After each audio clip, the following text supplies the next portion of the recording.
عبداللہ بن مسعود کو ایک سرٹیفکیٹ دو. تو جا کر آپ صلی اللہ علیہ وسلم نے عبداللہ بن مسعود سے ملاقات کی اور کہا کہ اللہ نے تجھے فقیہ کا لقب دیا.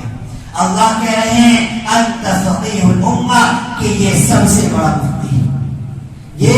سب سے بڑا مفتی ہے. یعنی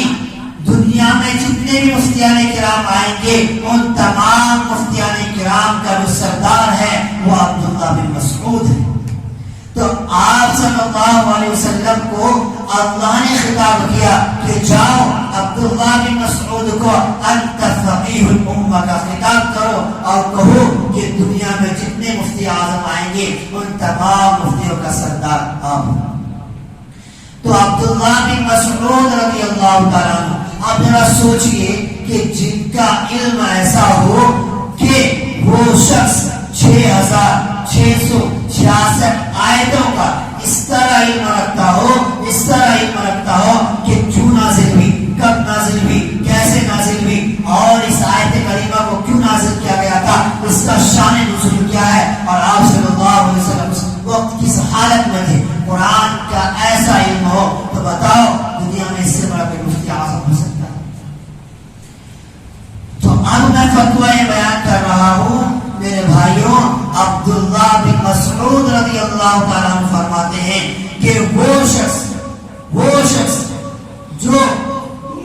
اس کے ہاتھ تندرست ہو, اس کے پیر تندرست ہو اور وہ انسان صحیح سلامت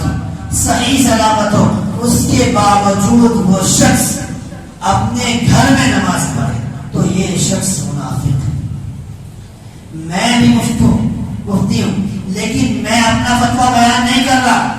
اس لیے کہ عبداللہ بن مسعود رضی اللہ تعالیٰ عنہ کو فقیہ ہونے کا, مفتی اعظم ہونے کا خطاب جو دیا ہے اللہ نے دیا ہے, آپ صلی اللہ علیہ وسلم کے ذریعے سے دیا ہے. اگر کسی مفتی کے فتوے کا انکار کرو تو گنہگار ٹھہرا سکتے ہو, لیکن عبداللہ بن مسعود رضی اللہ تعالیٰ عنہ کے فتوے کا انکار کرو گے تو کافر ہو. محترم سامعین کرام, آج ماحول ایسا بن گیا ہے کہ ہر شخص مفتی بنا سکتا ہے, ہر شخص, اور ایسا مفتی بنتا ہے کہ والد کے انتقال کے بعد 2 بھائی ہیں 3 بہن ہیں تو ایسا مفتی بنتا ہے بہنوں کا حصہ کاٹ کے اکیلا